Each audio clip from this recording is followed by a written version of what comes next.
Hello दोस्तों, मैं आशीष आप लोग का एक बार पुनः आपके अपने यूट्यूब चैनल पर स्वागत करता हूं। दोस्तों, जैसा कि आप लोग देख रहे हैं, हम लोग इंडियन ज्योग्राफी में भारत के 10वीं प्रायद्वीपीय पठार को कवर कर रहे हैं, है ना। उसमें हमने जो उसको डिवीजन किया था, क्रमबद्ध उसका डिवीजन किया था। उसमें हमने अरावली और मध्यवर्ती उच्चभूमि को हम लोग ने अच्छे से दो अलग अलग वीडियो में कवर कर लिया है। ठीक है, उसमें जितने भी फैक्ट हो सकते थे और जितने भी कॉन्सेप्ट हो सकते थे, तो मैंने सब आपको यहाँ पर उन दोनों वीडियो में दे दिया है। अब आज का है क्या है, दक्कन का पठार। देखिए, दक्कन का पठार हम लोग दो तरीके से पढ़ेंगे। एक तो हम लोग ओवरऑल देखेंगे, उसका पूरा परिचय देखेंगे क्या है कैसे है, ठीक। और दूसरा फिर उसको भी अलग से तीन पार्ट में विभाजित किया गया है, उसको देखेंगे, जैसे दक्कन ट्रैप, कर्नाटक का पठार, आंध्र या तेलंगाना का पठार। ठीक है, मैप में देख लेते हैं एक बार। तो मैप में जैसे हम लोग देखते हैं, यहाँ पर दिख रहा होगा आप लोग को। यहाँ पर मैंने तीन तीन मतलब दक्कन के पठार को भी तीन भागों में यहाँ पर अलग अलग से दिखाया है। एक दक्कन ट्रैप हो गया, कर्नाटक का पठार हो गया, और आपका आंध्र या तेलंगाना का पठार हो गया। हमने जब उधर डिवाइड किया था, तो हमने उसमें से तेलंगाना का पठार लिखा था, यहाँ पर आंध्र या तेलंगाना का पठार लिखा है। उससे आप ये समझिए कि हम लोग को जो दक्कन के पठार में तेलंगाना का पठार पढ़ना था, और कुछ भाग उसमें आंध्रा का भाग जो है रायलसीमा का पठार, उसको भी इसी में पढ़ना था, इसलिए मैंने इसमें आंध्रा या तेलंगाना दोनों को लिख दिया। ठीक है, उसमें कोई कंफ्यूजन नहीं होना चाहिए आप लोग को। तो देखिए, इसका सबसे पहले अगर हम लोग इसका ओवरव्यू देखें इसका, इस पठार का, तो कैसे देखेंगे। देखिए, मैंने इसमें कुछ की पॉइंट्स बनाए हैं, उस पर हम लोग बात करेंगे, बाकी इसमें बहुत ज़्यादा टाइम हम लोग नहीं देंगे। ठीक, देखिए, सबसे पहले परिचय में इसके आकार की बात कर लें, तो आकार में मुझे आपको बहुत ज़्यादा कुछ बताने की जरूरत नहीं है, आप लोग को दिख ही रहा होगा इसका आकार किस तरीके से, क्योंकि इसका विस्तार दक्षिण भारत में हुआ है, दक्षिण भारत ही अपना त्रिभुजाकार है, तो इसका भी विस्तार आपको कैसा दिख रहा है, आपको त्रिभुजाकार है ना। ये उल्टा त्रिभुज टाइप का है इसका, तो आकार कैसा है, त्रिभुजाकार है। ठीक है, अब इसकी अवस्थिति के बारे में थोड़ा सा बात कर लें।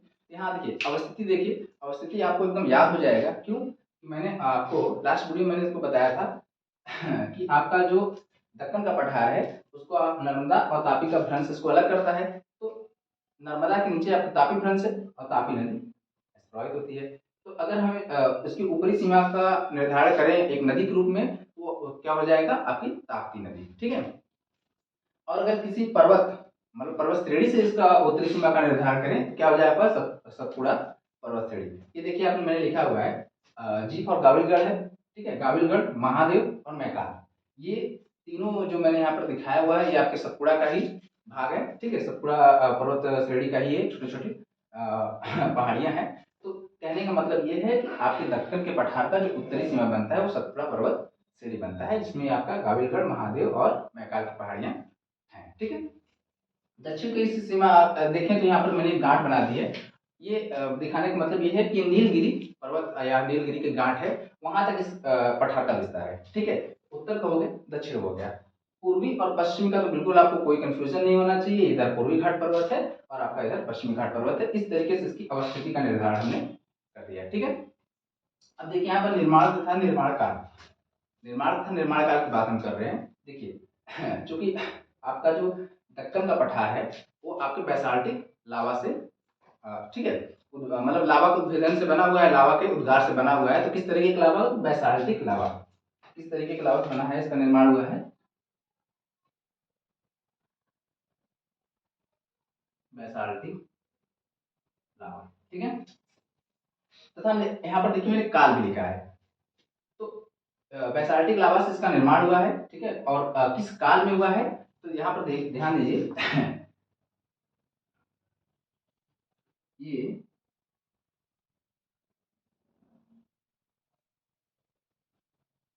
क्रिटेशियस काल में, इस आपके दक्कन के पठार का जो निर्माण काल है, वो क्रिटेशियस काल है।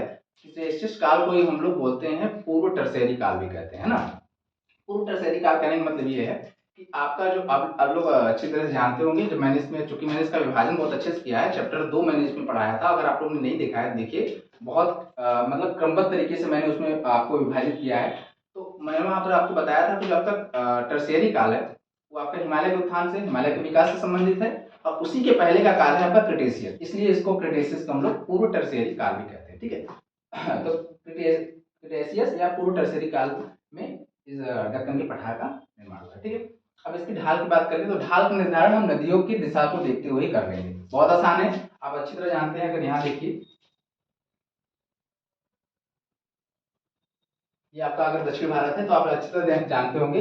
अपवाह तंत्र में मैंने दक्षिण भारत की नदियां पढ़ाई है, आपने पढ़ाया है, तो आप लोग अगर नहीं देखे हैं तो जाके देखें, बहुत डिटेल से, और जितनी भी मुख्य नदियां हैं मैंने सब वहाँ पर विस्तार से उसके बारे में बताया है। ठीक है, ये देखिए वहाँ पर कैसा है, इस तरीके से हम लोग का अपवाह होता है ना। अपवाह की दिशा दक्षिण भारत की पश्चिमी घाट पर्वत से निकलकर पूर्वी घाट पर्वत को काटते हुए आपके बंगाल की खाड़ी में प्रवाहित होती है। तो ढाल देख रहे हैं आप कैसा है, अगर इसको हम ऐसे निर्धारित करें, है ना, उत्तर पश्चिम से दक्षिण पूर्व, तो इसका ढाल क्या है, उत्तर पश्चिम से दक्षिण पूर्व, ढाल आपका हो गया। ठीक है, अब विस्तार देखने, देखिए इसका विस्तार, चूंकि मैंने यहाँ पर जो मुख्य आपका दक्कन का पठार है वही दिखाया, लेकिन इसका विस्तार थोड़ा सा गुजरात तक गया है, इधर छत्तीसगढ़ उड़ीसा को भी टच किया हुआ है। तो इस तरीके से हम लोग देखेंगे, अगर इसका विस्तार जो मुख्य हुआ है वो आपका गुजरात, मध्य प्रदेश, महाराष्ट्र, आंध्र प्रदेश, तेलंगाना, ये तेलंगाना, कर्नाटक और तमिलनाडु, इतने राज्यों में, इस एकाध राज्य और भी होंगे, लेकिन इतने मुख्य राज्य हैं जिसमें आपके दक्कन के पठार का विस्तार है। ठीक है, अगर एरिया की बात करें तो लगभग 7 लाख वर्ग किलोमीटर का क्षेत्र में ये विस्तृत है। ठीक है, काफी बड़ा क्षेत्र है, आप देखने से भी आपको लग रहा होगा, है ना, लगभग 7 लाख वर्ग किलोमीटर का क्षेत्र ये कवर करता है आपका दक्कन का पठार। ये आपका एक सामान्य परिचय था, और इसमें से भी आपके काफी क्वेश्चन एग्जाम में फंसेंगे। ठीक है, इसलिए आपको इसको बहुत ध्यान से पढ़ लीजिएगा। अब इसको हम लोग आगे के देखिए, इसको डिवाइड किए हुए हैं 3 भागों में जो मैंने वहां पर बताया, एक दक्कन ट्रैप, कर्नाटक का पठार और आंध्र है तेलंगाना का पठार। ठीक है, देखिए दक्कन का पठार में मैंने बहुत ज्यादा पॉइंट्स नहीं डाला, क्योंकि जितना जरूरत है बस उतना ही, लेकिन इससे मतलब इससे आपको कोई एग्जाम आपका छूटेगा नहीं, क्योंकि कोई एग्जाम में आए हुए कोई प्रश्न आपके छूटने वाले नहीं है। देखिए ध्यान से, मैंने सबसे पहले दक्कन के ट्रैप का विस्तार दिखाया, तो इसका सर्वाधिक विस्तार आप देख रहे हैं, तो किस रीजन में है दक्कन ट्रैप का विस्तार, है ना, ये महाराष्ट्र का क्षेत्र है इधर, तो महाराष्ट्र के क्षेत्र में इसका विकास सर्वाधिक हुआ है।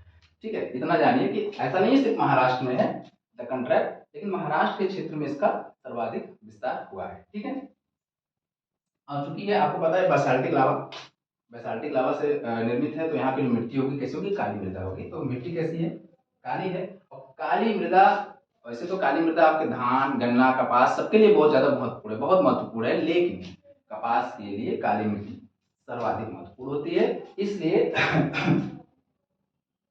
कपास की खेती महाराष्ट्र में काफी बड़े पैमाने पे की जाती है, और आपके कपास के उत्पादन में महाराष्ट्र दूसरा स्थान है। अब आप बताइए पहला स्थान किसका है कपास उत्पादन में, गुजरात। ठीक है, गुजरात के जो दशाएं हैं वो कपास उत्पादन के लिए सर्वाधिक उपयुक्त है, इसलिए गुजरात देश में नंबर 1 है और महाराष्ट्र आपका दूसरा स्थान है। ठीक है, ध्यान रखिए, तो आपकी काली मिट्टी से संबंधित है कपास, और कपास में महाराष्ट्र दूसरे नंबर पे है। ठीक है, उत्पादन में, ये आपके लिए एक इम्पोर्टेंट पॉइंट था। देखिए सतमाला, अजंता, बालाघाट, हरिश्चंद्र इत्यादि पहाड़ियों का विस्तार इसी पठार पर है, विस्तार है, न कि सिर्फ इसी पठार पर है, क्योंकि इनका संबंध इनका आपके पश्चिमी घाट पर्वत से भी थोड़ा सा है, तो इसलिए मैंने बताया कि इनका विस्तार इस दक्कन ट्रैप पर है। ठीक है, ये देखिए जैसे आपका है, ये सतमाला है, मैंने छोटा सा बना दिया है, सतमाला, अजंता, ठीक है, ये आपका बालाघाट, हरिश्चंद्र।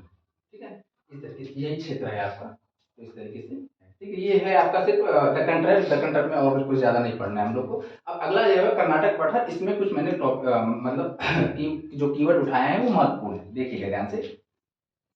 अगर कर्नाटक पठार का निर्माण देखें तो निर्माण, चूंकि कर्नाटक पठार आप देख रहे होंगे, हम ओवरऑल देखेंगे तो बैसाल्टिक लावा से निर्मित है, लेकिन कर्नाटक के पठार में जो मुख्यतः जो पाया जाता है वो क्या है, आर्कियन ग्रेनाइट। क्या है यहाँ पर, आर्कियन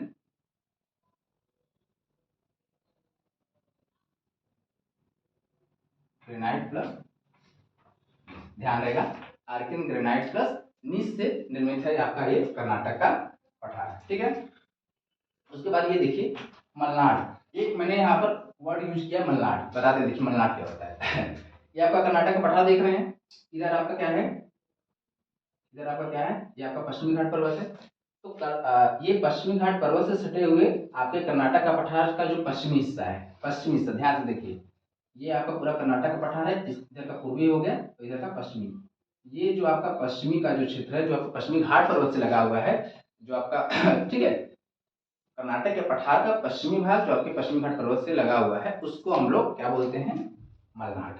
और प्लस जो पूर्व पूर्व का क्षेत्र होता है, जो पूर्वी क्षेत्र होता है वो थोड़ा सा मैदानी क्षेत्र है, ठीक है, इसलिए उसको हम लोग मैदान बोलते हैं। कर्नाटक के पठार को दो भागों में विभाजित कर दिया, एक मलनाड प्लस मैदान, ठीक है।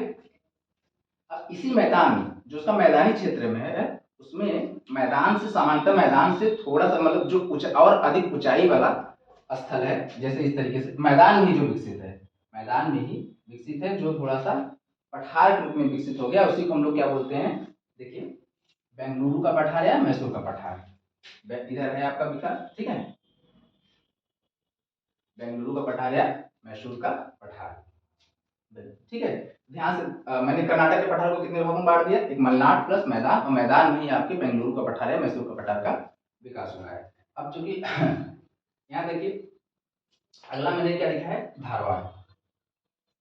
अब ये कर्नाटक के पठार को अगर ये बोला जाए किस क्रम की चट्टान से इसका विकास हुआ है, तो धारवाड़ क्रम की चट्टान से। आपको याद होगा मैंने इसको डिवाइड किया था,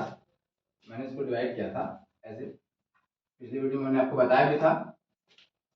सबसे नीचे कौन सा होता है, आर्कियन, फिर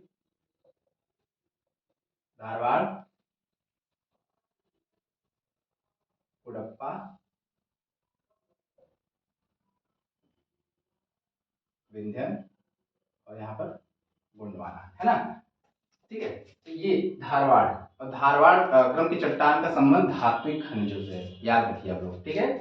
यहाँ देखिए मैंने धारवाड़ मतलब आपका कर्नाटक का पठार किस क्रम की चट्टान से निर्मित है, धारवाड़ से, और धारवाड़ क्रम के चट्टानों में आपके धात्विक खनिजे बहुत मतलब धात्विक खनिजों से बहुत समृद्ध माने जाते हैं, ठीक है। अब चूंकि देखिए लिंक करते जाइए, अब धारवाड़ से धात्विक खनिज, अब धात्विक खनिज से संबंधित है आपका लौह अयस्क, तो वहां देखिए आपका एक बाबा बुदान की पहाड़ी है, ठीक है, बाबा बुदान का जो पर्वतीय क्षेत्र है इसका संबंध आपके धात्विक खनिज से है। लेकिन बाबा बुदान का संबंध एक और चीज से, मैं दोनों यहाँ पर लिखा हुआ है, ध्यान से देखिए, क्योंकि धात्विक खनिज का संबंध है इसमें लौह अयस्क आता है, और लौह अयस्क का संबंध किससे है, बाबा बुदान की पहाड़ियों से है।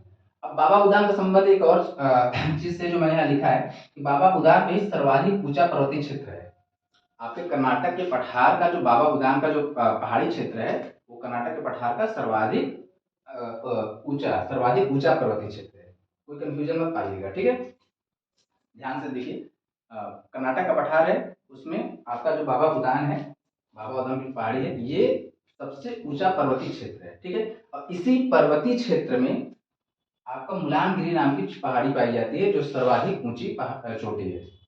तो आपके कर्नाटक के पठार का सर्वाधिक ऊंची चोटी कौन सा है, मुलानगिरी, और मैंने यहाँ पर एक नाम और लिखा हुआ है कुद्रेमुख, ठीक है, थोड़ा ध्यान से देखिएगा। कुद्रेमुख, मुलानगिरी, ये दोनों का संबंध आपके कर्नाटक के पठार से है, लेकिन मुलानगिरी वहाँ की सर्वाधिक ऊंची चोटी है। लेकिन कुछ जगह आपको या इससे पहले आपको कुद्रेमुख भी मिलेगा कर्नाटक के पठार की सर्वाधिक चोटी के रूप में, कुद्रेमुख। लेकिन मैं बता दूं कुद्रेमुख की जो ऊंचाई है वो 1894 मीटर है, और मुलानगिरी की जो ऊंचाई है वो 1930 मीटर है, ठीक है। इसलिए अब नया जो डाटा है उसके हिसाब से मुलानगिरी आपका सर्वाधिक ऊंचाई वाली चोटी है आपके कर्नाटक के पठार का, ठीक है। इसलिए मैंने यहाँ पर देखिए इसको बना के बता दिया है कि आपका बाबा बुदान आपका लौह अयस्क के भंडार से संबंधित है, लौह अयस्क भंडार, और दूसरा इसमें सर्वाधिक ऊंचा पर्वतीय क्षेत्र भी आपका बाबा बुदान है। इसी क्षेत्र में आपका मुलानगिरी पाया जाता है, मुलानगिरी पर्वत चोटी पाया जाता है जो इस क्षेत्र का सर्वाधिक ऊंची चोटी है, ठीक है। और इसी क्षेत्र में कुद्रेमुख भी पाया जाता है, दोनों, ठीक है। अगला देखिए कीवर्ड क्या है, कृष्णा, कावेरी, तुंगभद्रा, शरावती व भीमा जैसे मुख्य नदियों का प्रवाह क्षेत्र भी इसी कर्नाटक के पठार पर पाया जाता है, ठीक है। यहाँ पर देखिए शरावती से रिलेट आपका जोग प्रपात है जिसको हम लोग गरसोप्पा भी कहते हैं, और इसका एक नाम और है महात्मा गांधी प्रपात, ठीक है। चूंकि ये बहुत ज्यादा कई बार पूछा जा चुका है शरावती का संबंध किस प्रपात से या फिर जोग प्रपात का संबंध किस नदी से है, तो मैंने यहाँ से लिस्ट डाल दिया है। तो जोग प्रपात का संबंध शरावती नदी से, इसको गरसोप्पा नाम से भी जाना जाता है, और महात्मा गांधी प्रपात भी इसलिए कहते हैं क्योंकि इसी पर आपका महात्मा गांधी जल विद्युत प्लांट इसी पर विकसित किया गया, ठीक है। महात्मा गांधी जल विद्युत उत्पादन का एक जो प्लांट लगा है वो इसी शरावती नदी पे ही है, इसलिए इसको महात्मा गांधी प्रपात भी कहते हैं। ठीक है, अब एक और देखिए प्रपात यहाँ पर आ गया है, मैंने लिख दिया है कुंजिकल प्रपात, जो आप किस नदी पे है, वाराही नदी पे। शरावती और जोग प्रपात और कुंजिकल प्रपात दोनों में इसके पहले काफी विवाद रहा है कि कौन सर्वाधिक ऊंचा है। कई चूंकि विवाद इसलिए रहा है कि कई स्टेट पीसेस के आयोगों ने थोड़ा सा गलत आंसर दिया था। हालांकि अब चीजें क्लियर हो गई हैं। सबसे कुंचिकल ही सर्वाधिक ऊंचा प्रपात है। ये भी आपके शिमोगा, कर्नाटक के शिमोगा जिले में ही स्थित है। ठीक है, और ये वाराही नदी पर पाया जाता है। ठीक है, कुंचिकल प्रपात। इस तरीके से आपका कर्नाटक का पठार आपका कंप्लीट हुआ। उसमें मतलब इतने छोटे से पार्ट में मैंने इसमें जितने इससे रिलेटेड जितने फैक्ट मैंने डाले। ठीक है, अगला आपका आंध्र तेलंगाना का पठार है। देखिए आंध्र तेलंगाना का पठार मैंने पहले बताया, इसमें इसको दो भागों में मैंने बांटा। एक आपका रायलसीमा का पठार है, तेलंगाना का पठार है। ठीक है, रायलसीमा आपका आंध्र से संबंधित है। देखिए ये KRB का मतलब है कृष्णा रिवर बेसिन, इसी से इन दोनों का विभाजन होता है। Krishna river basin, Krishna river basin के जो उत्तर का क्षेत्र है वो तेलंगाना पठार के नाम से है, और जो नीचे का है वो रायलसीमा का पठार है। ठीक है, तेलंगाना पठार के दक्षिण में अगर हम आएंगे, तेलंगाना पठार के दक्षिण में आएंगे तो ये मैदानी क्षेत्र मिलता है। मतलब तेलंगाना पठार का जो दक्षिणी भाग है उसमें थोड़ा सा मैदान का विकसित है, थोड़ा का मतलब काफी मैदान का विकास हुआ है, इसलिए वहां पर तालाबों का भी विकास हुआ है। ठीक है, इसलिए यहाँ पर तालाब का भी विकास हुआ है। तो क्या है, तालाबों का विकास आपके तेलंगाना के पठार के दक्षिणी भाग में हुआ है। याद रहेगा आप लोग को। अच्छा, तालाब से याद आया, दक्षिण भारत में सर्वाधिक तालाबों का विकास किस राज्य में हुआ, इसका आंसर आप लोग दीजिए। दक्षिण भारत में सर्वाधिक तालाबों का विकास या सर्वाधिक तालाब से सिंचाई किस राज्य में किया जाता है, बताएं आप लोग। चलिए अब लोग देखिए रायलसीमा का पठार देखते हैं। दूसरा तेलंगाना का पठार मैंने बता दिया। रायलसीमा का पठार पे आप लोग देखेंगे नल्लामल्ला, वेलकोंडा और पालकोंडा, ये तीन पर्वत श्रेणियां हैं, छोटी छोटी। ये आपके रायलसीमा इधर इधर है ना, रायलसीमा के पठार पर ही ये विकसित है। याद रहेगा, नल्लामल्ला, वेलकोंडा और पालकोंडा, इनको हम लोग पूर्वी घाट पर्वत श्रेणी में बताएंगे। ठीक है, सिर्फ इनका विस्तार में बता रहा हूँ कि रायलसीमा पठार पर है।